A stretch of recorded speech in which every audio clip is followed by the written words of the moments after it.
Well, hello, General Hospital Daily Recap fans. Today's daily recap is a celebration daily recap. That's why I'm in a whole different color. 1,008 subscribers. Celebration time. I tell you, it has been a few months coming. It seems like it took forever to get here, but we're here. There are 1,000 of you that subscribe to this YouTube channel. I tell you, I had to put on my red, daily recap hat there. I got this. I had it in black, red, and I don't particularly like the gray one. But anyway, I just wanted to change it up as a celebration. So let's dive right in. Today was okay. Now we have Alexis. I'm telling you, everybody, who's with me? This man is a grown man. He's asked you to stay out of his personal life, out of his business. There's a reason he hasn't told you whatever he's told you. And she's like, I'm just concerned for you as a friend. And I can't stay out of it because I'm your friend. Then you're not going to be my friend. Because we're not that close, Alexis. I don't know what you thought. And if I chose not to share something with you, now you already found out I haven't been working. And I said, yeah, okay, found that out. But I'm not choosing to share anything else with you. Back off. She's not going to do it. Because that's Alexis. Alexis has never done what she should do. Ever.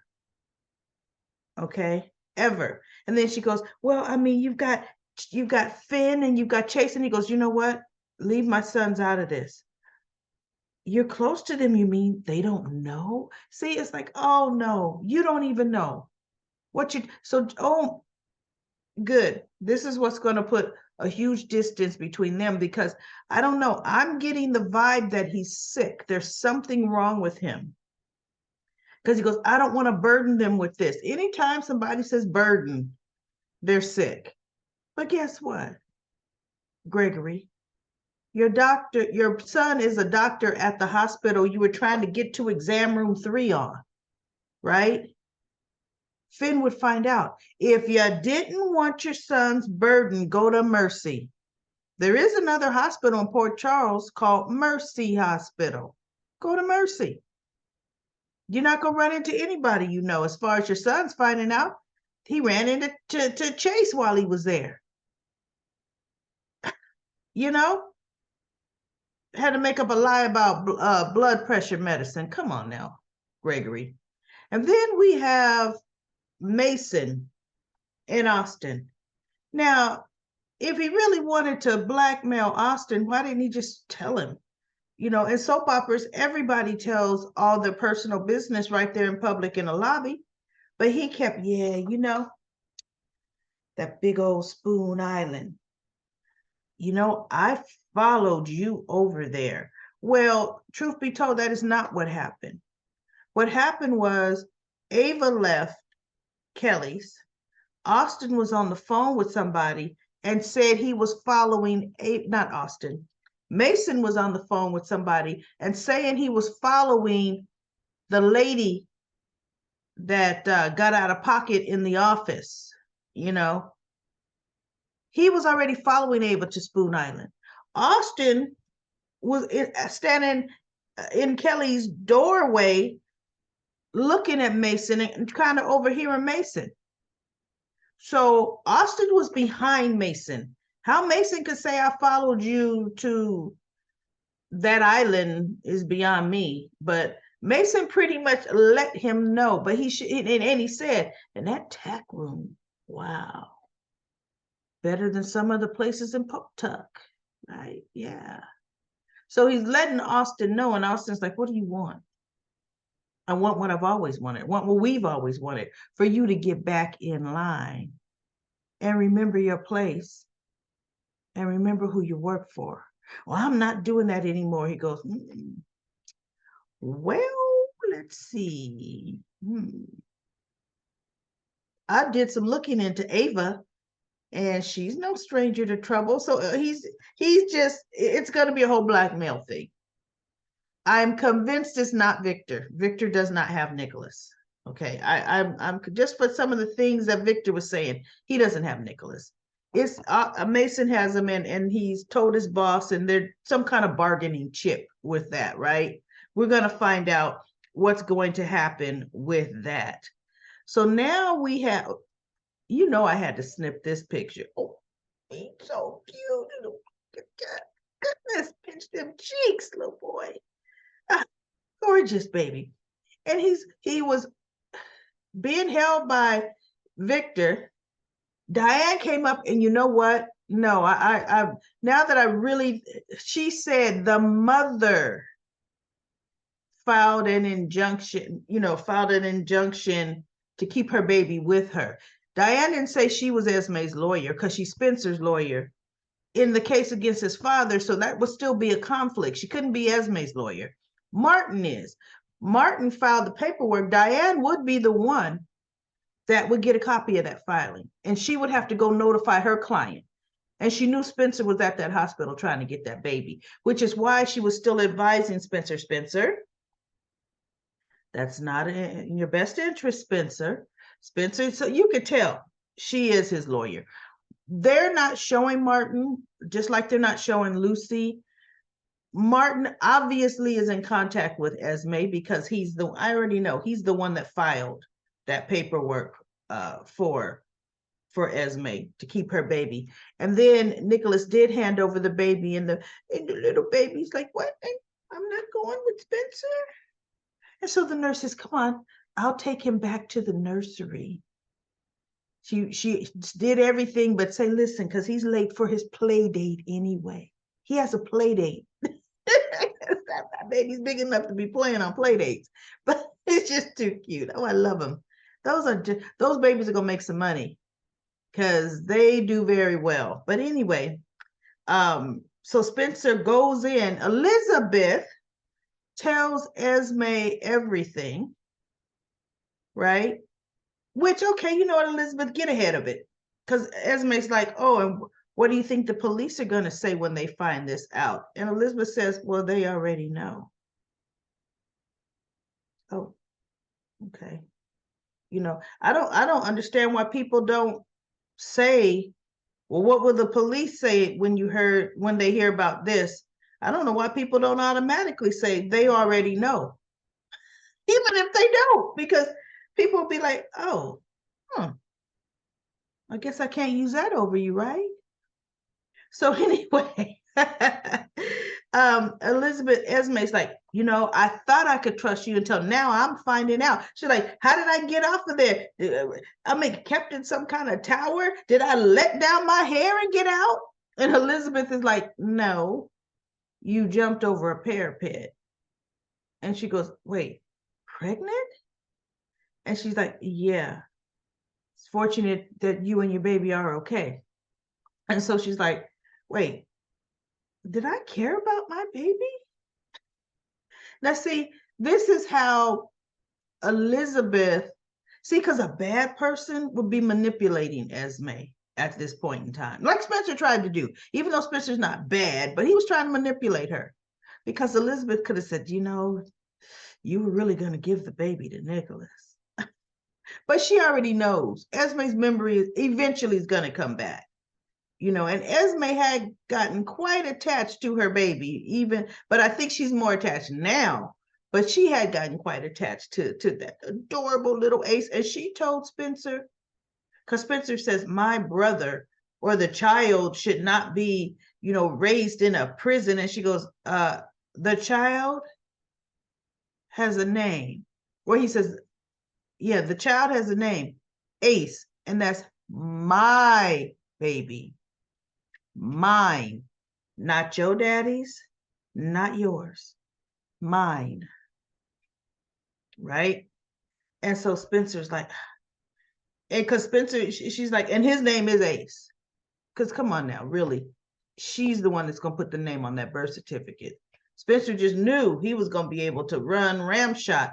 And Victor, once the woman from child services came to make sure that the baby didn't go anywhere and stay right there in the nursery, because they said, no, in Shady Brook, no, Spring Ridge, because Shady Brook's the mental place, Spring Ridge, a mother can have her baby up to 18 months. Heather did do her research, right?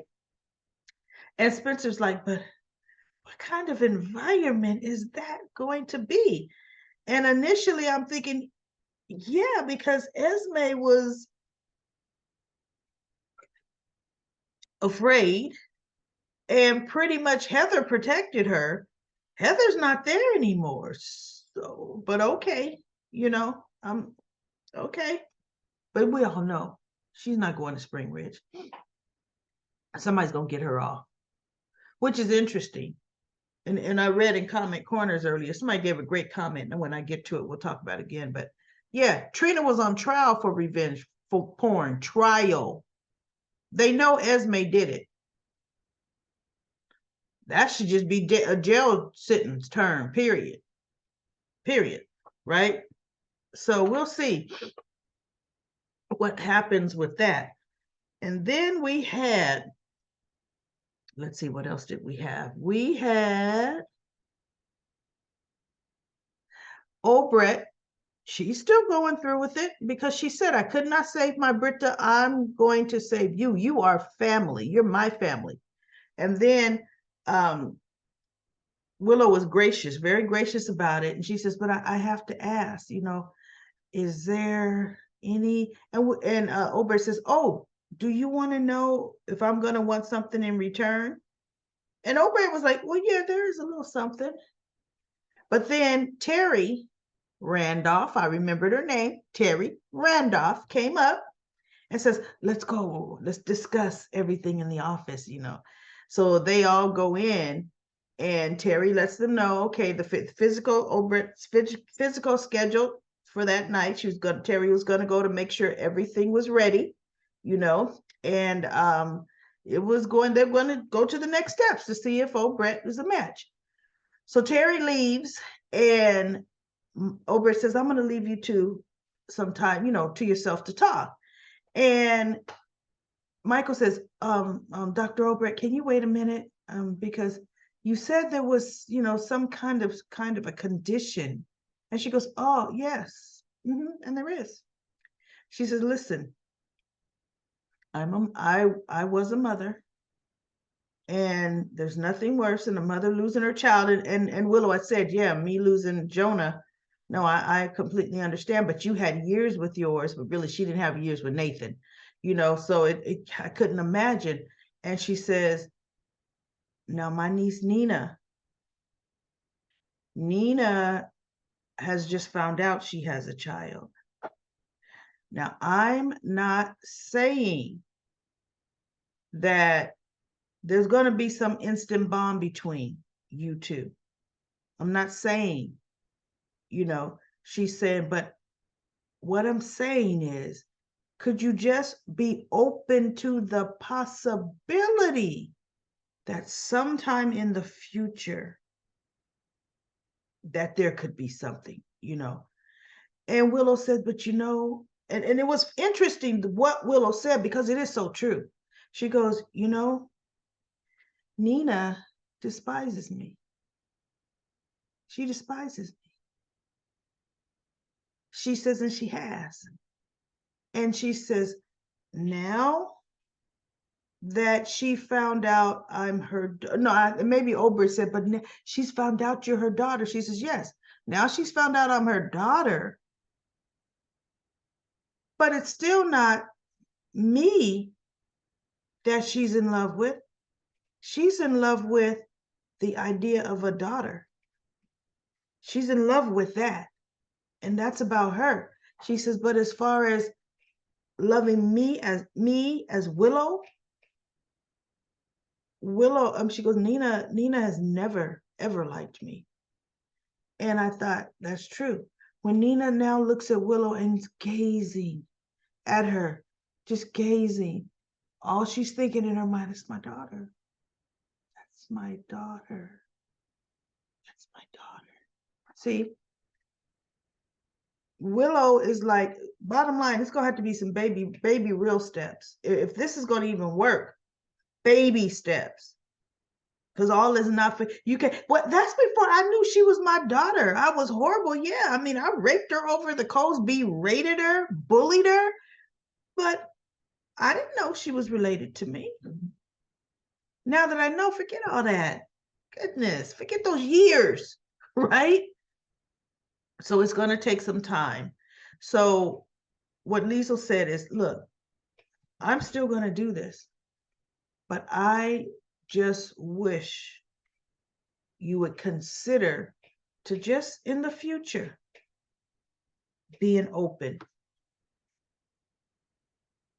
And so Nina, I mean, Willow kind of looked at her like, because it's not, it wasn't a overbearing request or condition. It wasn't. And realistically, we all know, everybody, this time next year, Nina and Willow will have some sort of a relationship, some sort of one, right? Because Willow, it has a kinder heart. So she would do that.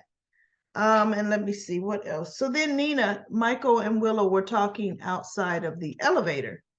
And of course, the elevator rings, and who steps off the elevator, and they look up, and it's Nina.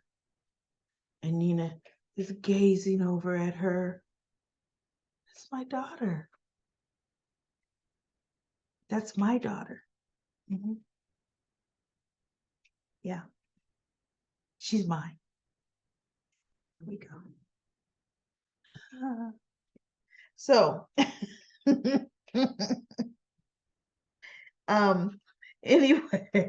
anyway, yeah, Nina can't help herself, but we'll see what happens. And Willow, I do believe Nina's going to get an invite to that wedding. I believe it. And she'll be sulking the whole time that Carly's the matron of honor, but that's okay. She'll get an invite. Liesel's going to get an invite, right? So that's that good news. I mean, everything is still a go. Please, by this time next week, let's let it all be over. But how are they going to squeeze a wedding in? I don't know. I don't know how they're going to squeeze a wedding into that. So now, I told you Austin and Mason were talking. Austin was waiting to meet Ava. Before Nina got to the hospital, she and Sonny were talking to Ava.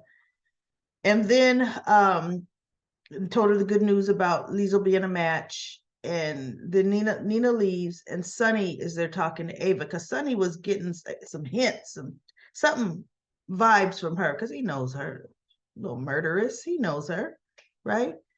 And so he's asking her, he goes, you know what, Ava?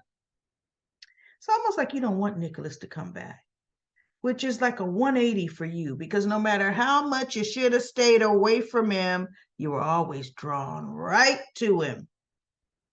But for some reason, you seem pretty sure that he's not coming back. What's happening? What's going on? Why does Nikolas have a brand new child born and he's not here? That's not Nikolas. And so Sonny is just looking at her, and he goes, something is off, and I want you to tell me, because you know I could protect you. He asked her, he goes, did Nikolas threaten you? He goes, does Nikolas have something on you? Tell me. And she goes, no, but he goes, did he threaten you? And he goes, not me, it was Avery. See? And Sonny snapped into Sonny. He says, wait, what? You know I don't like him. And Sonny's like, threatening you, threatening me. We can handle it. But threatening my child, how did he threaten my child? He threatened to take Avery from me, but we know he could. He goes, I will hunt him down. And Ava was like, Sonny, it's okay. He's gone. He's out. He goes, Sonny's now reeling. When in my mind, I thought, see, that's exactly what should have happened. When Nikolas made that veiled threat, and I don't know if Avery was at Spoon Island at the time, all Ava had to do was call Sonny and say, this man is threatening to take our child. and Sonny would have hired a helicopter or a speedboat, and he would have been at Spoon Island, period, mopping Nikolas up. And or bottom line, yeah, he wouldn't even let Nikolas put little Avery on the launch, because I was gonna say he could be waiting for him at the dock as the launch is trying to dock there, little ferry.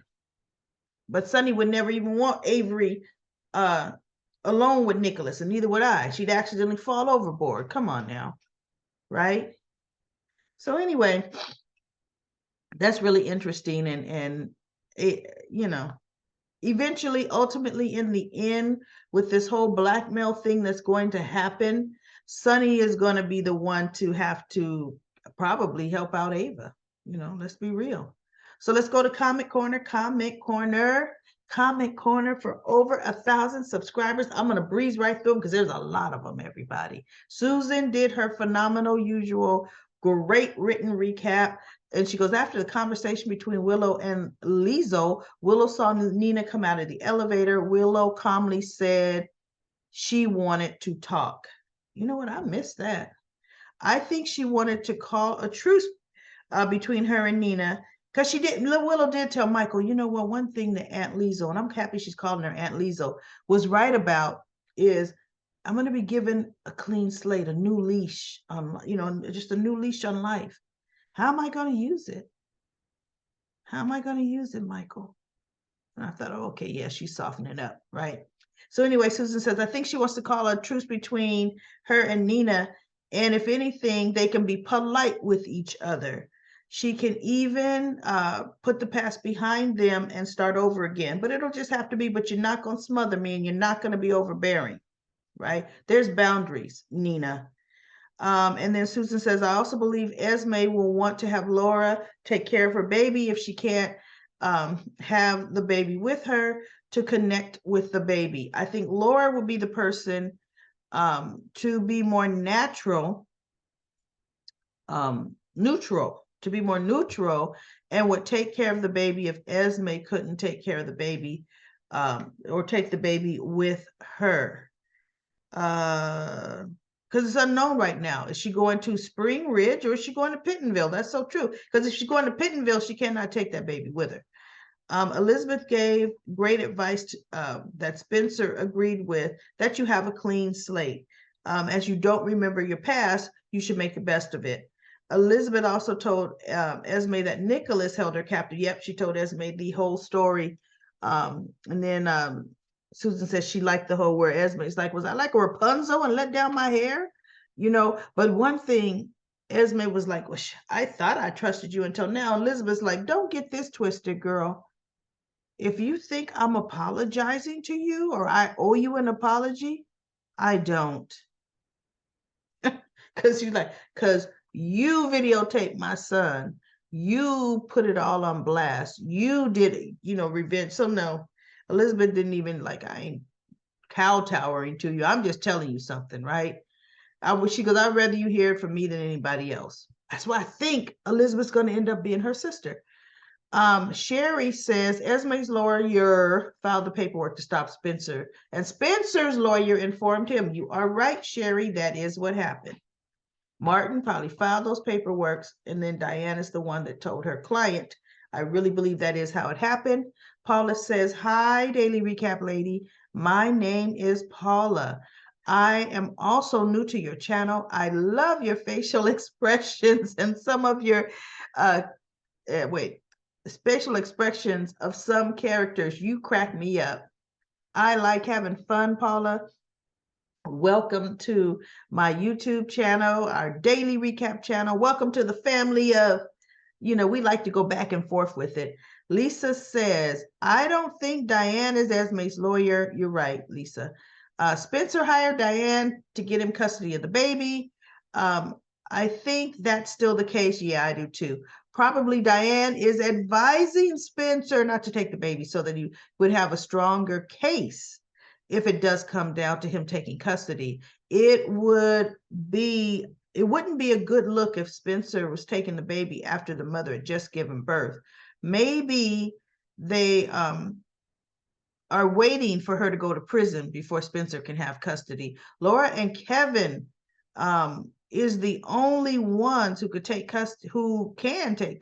Laura is the baby's grandmother to Ace, and Ace is Esme's uncle. It's better for Spencer to have his own place in a job for when the time comes, he'd be in a better position.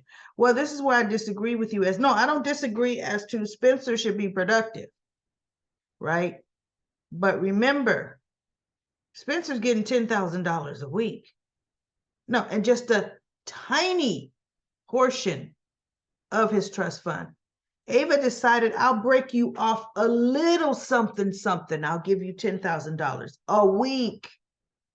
Well, Spencer can afford to take care of that baby, and with nannies and everything. But Laura is, if you're talking about a nurturing maternal instinct company, there needs to be Laura and Kevin involved with this, because Spencer is needs help. And every young parent and or sibling trying to be a parent needs help, right? PE says, congratulations on reaching 1,000 daily recap. Lady, thank you so much. Thank you, everybody. Eduardo says, my conscience tells me that Martin Gray was court appointed. I thought, though I question where he is. Yes, Martin is her attorney. We just don't see him. He's around because he didn't vanish off the face of the earth, because Victor would wonder what's going on there. Hello there says, Laura is becoming a hoot. She had Eileen in the palm of her hands and led her straight to the morgue. And all Eileen could say is, of course, Mayor Collins, of course, I'll help. Wait until Victor gets word on Eileen. I'm enjoying her now too, by the way. Plus, Laura laughed right in Victor's face. Ha! That was a good belly laugh for me too. It would be a pretty scene if Victor was stuck having to change the baby. I know. I'll bet he's never known. He wouldn't even know where to start. No, he wouldn't. Come on now. Victor had to look at his own son being raised by his brother. So his brother didn't know he had an affair with his wife. And Brooklyn says, you'll most definitely get over 105. You're right, 108. Brooklyn also says, how about bringing Rick Lansing back? We haven't seen him since 2016. I would love for Rick Lansing to come back. Brooklyn also says the actor that plays Felicia is focusing on work since she lost her son in real life. Yes, that was sad. Sad for her. I guess her and the actor that plays Frisco, they're married in real life. Brooklyn says, it's interesting to know how Heather's sister is Susan. That makes Jason, Drew, and Esme cousins. I know, huh? Excuse me. LaShawn says, Max and Milo are brothers in real life. They did favor each other, didn't they? I always thought that. They favored each other. Max used to hit him on the back of his head when Milo first came on board, because he was so goofy, right?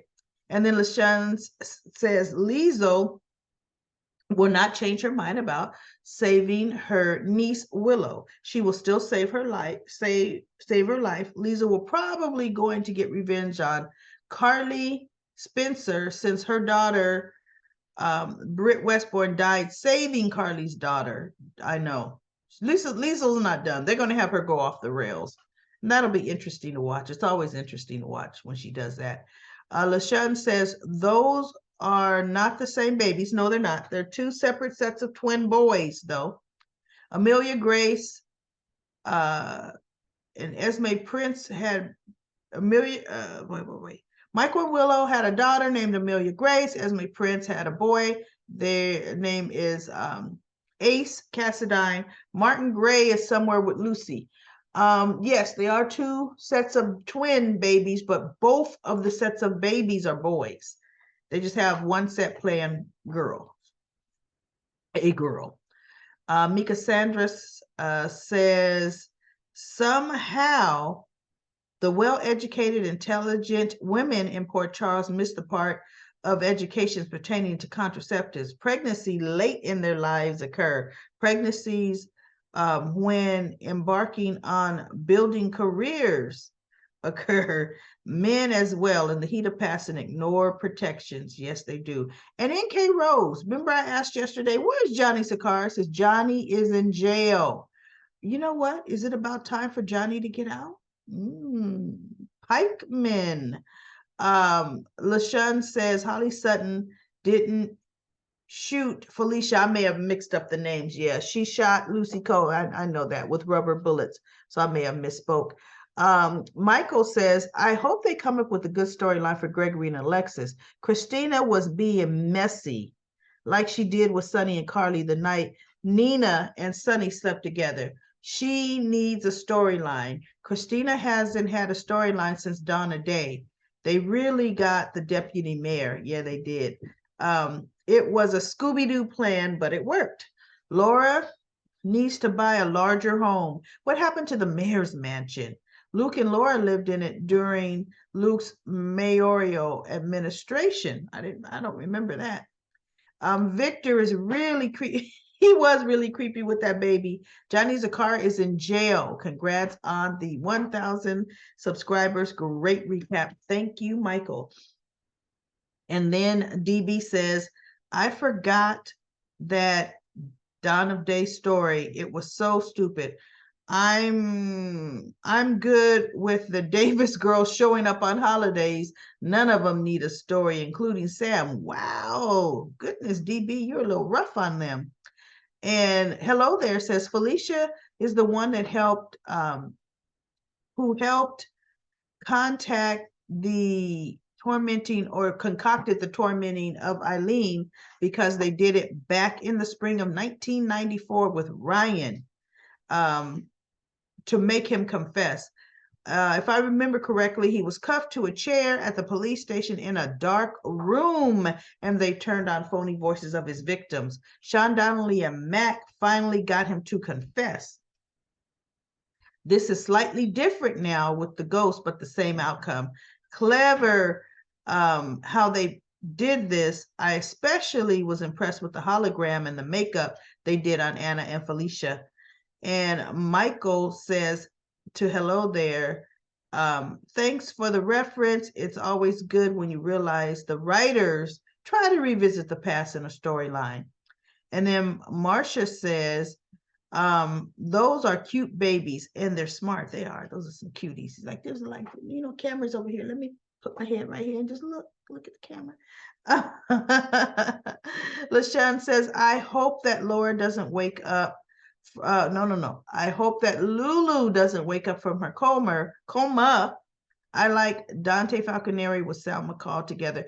You know what? That would disrupt things a bit, but you know what? I made that comment that Lulu would wake up as well, but then one of the Daily Recap fans reminded me, Lulu and Dante didn't get back together. Lulu was still going to marry that teacher. Remember, he engaged to her, actually engaged to her when right before the bomb went off in I forget the name of the place that blew up. Floating Rib? Yeah, when the Floating Rib blew up, she and Dante never got back together again. And then let me see. Marcia says, no. DB said they work Lulu can heal.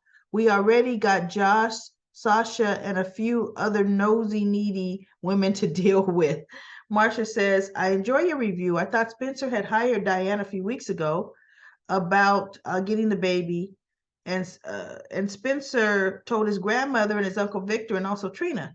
Loved Anna's scene. Thanks. Yes, Spencer did hire Diane. Yes, we've really kind of come to the conclusion Martin is still Esme's attorney, even though he was court appointed, but Nikolas then also paid Martin handsomely to keep her out of jail.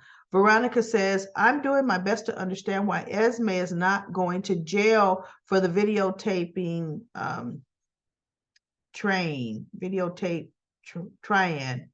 was a trial for the video. Yeah. Well, what you're saying is you don't understand why Trina was on trial for it and almost went to jail if she was convicted, but yet Esme seems to be, yeah, she did that, right? Yeah, we'll see. Yeah, come on now. I know, so she better have some consequences. Lucy says 1,000 subscribers as of March 4th. And Lucy also says, looking forward to finding out what exactly is Gregory up to. And Ariana says, no Brooklyn, no Sasha, no Maxie. Christina and Alexis are both nosy and need to mind their own business. I know Alexis is the worst. For somebody of her age, yes, I agree, Daily Recap Lady. They need to get in with Willow, meaning get on, let's get this over with. I don't even care anymore. They need to just, let's do this.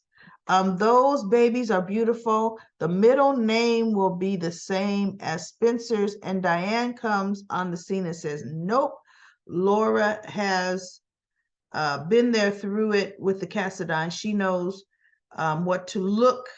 She knows that look and talk. Great recap. Have a great weekend. And then K. Rose says, Ace is not a Cassadine. He's a fisherman's baby of a fisherman's son. They need to test that baby. Even Spencer's brother. And then Cindy says, if Heather is ambidextrous, she could have used both hands on the hook. Cindy also says, I think it's possible that Spencer will turn out to be Ace's father. We never saw any bedroom scenes with him and Esme. Well, we did when they lived at when they had the hotel room. Even though he was holding off, he could have gotten ripped one night and something could have happened. Spencer says no, he hasn't touched the girl. He knows that it's not him. At some point, they could show it in a flashback. Yeah, but they're not going that route. They've done it before on this show. I'd like Spencer to turn out to be Ace's father. It would add spice. And then DB says the boy formerly known as Ace is about to be Anastapolis. I know, some crazy name. Anita says Saturday, March 4th, we reached 1,000 subscribers. Susan said Maggie could have hired Diane for Esme. Nah, Diane is not Esme's attorney. That was kind of wondered what was going on, but no, she was there to advise her client, Spencer. One that Dante and Sam went out of town to find her foster mom. Yeah, her nanny really is what she was. And then Sheila, I think you might be right. Good catch. And then DB says, what can crazy looking Maggie add to the story? I thought she would have been there by now. I know she hasn't even come to visit Esme. Sidney says, I think Christina behaves like an immature teenager. I think Molly does too. These young women must be at least in their mid-20s. The writers are having them act like they're 15 years old. It's not the actress's fault, it's the scripts. And then Cindy says, that was ridiculous of Gregory to ask for exam room 3. If he was the patient, normally patients have to wait in the waiting room and a nurse takes them back. The patient doesn't know ahead of time what exam room they're going to be in. Well, maybe it's a weekly blood test or something he has to do, and it's always in exam room 3. Who knows? And Agnetter says 1,000 congratulations. Sydney says looks like Gregory is ill and doesn't want anyone to know. So they may have him exit the show this way unless they give him some significant storyline. DB says, called it. I knew Ace was going to have a new moniker. Yeah, but look, Esme said, no, you ain't changed. My baby's name is Ace. Don't you even think about it. And then Annette says, bring Emma back to be Cam's love. Good views, subscribe for more updates. That's right. And Annette says, oh, pretty hat lady, I'm talking about the old Sally Spectra. The young one, the young and the restless lost it. Well, something, yeah, she's boring the way she talks to Nikolas. To Nick. Um, and Anita says 1,000 subscribers as of March the 4th. Annette says Trina should be leading lady for Spencer. Don't mess her up. She's outshining Joss with her lines and acting. Subscribe. Why not? And Kamala says, yes, I agree. Trina outshines in many ways. But if General Hospital spoils their storyline, Trina and Spencer will likely be a super couple, unless their storyline is spoiled, like Luke and Laura. I had tuned in and out of General Hospital before, but now I'm really thrilled about Trina and Spencer. Besides Laura and Sonny, Trina and Spencer are the reasons I watch General Hospital on a daily basis. Annette says Laura should get a DNA test for the baby before she gets too attached. Subscribe and find out for the good, bad, and the ugly. That's funny. Annette says maybe the nanny or Heather or the baby's real daddy wouldn't that blow your minds? Well, I kind of think maybe that's answering the question. Someone with money hired Diane. Yeah, no, Diane is still Spencer's. Martin is still Esme's. NK Rose says maybe one of Esme's adopted siblings came out of the woodwork. NK Rose says, I guess Esme listened to Heather. I know Heather told her to scoop. Annette says, yes, I told you a while back, Gregory was shady. He is the pikeman, I bet. We shall see. And then Jane says, I like Brooklyn and Chase together. Ooh, Jane. I don't like Brooklyn with anybody. I don't even like Brooklyn with Brooklyn, right? And then Susan said, Heather didn't shoot Felicia on the dock. That's right. Heather shot Lucy. So it's not Felicia that framed Anna for the shooting. I mean, it was definitely Holly involved with that, Holly. And then Epiphany and Marshall are friends and might have gone somewhere if she hadn't have died. Yeah, they would have developed that storyline. I saw spoilers where Gregory is ill. That is why he's not at PCU. He might be on sabbatical during the spring semester for his health. Ooh, and then everybody go back in. As usual, Susan did a phenomenal write-up on the show. So please come back and read her daily recap, written version. Gwendolyn says, I hope Spencer doesn't ask Trina to hold the baby. Ace, the baby is close to her size. And then she put a happy face. DB says, that baby is ready to drive himself home. And then Anna says, oh my God, that's hilarious. Gwendolyn says, Peter. I think that's Maxie's baby's daddy's name. Yes, it was Peter August. Had a nurse take Maxie to the cabin that Austin was affiliated with. Peter was also involved with the dirty dealings of Victor. Victor, Austin, and Mason showed up in Port Charles at the same time. I believe Victor will get Esme released. He already has Nikolas. No, he doesn't. I don't think Victor has Nikolas. Did you see how he was talking to baby Ace? Great recap. Yeah, creepy talking to that baby. Victor was in Port Charles, I thought, before Austin got there, but I don't quite remember because I know Austin got there when it came time to, yes.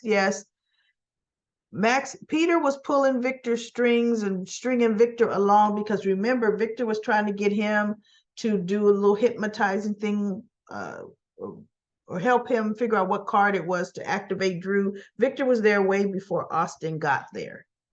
NK Rose says, I want them to wake up Lulu for some drama.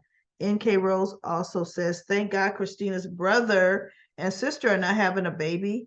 The relationship together while sharing two siblings is weird. Yeah, that's because Sam and Dante share. Who do they share? They share little Olivia's son. What's his name?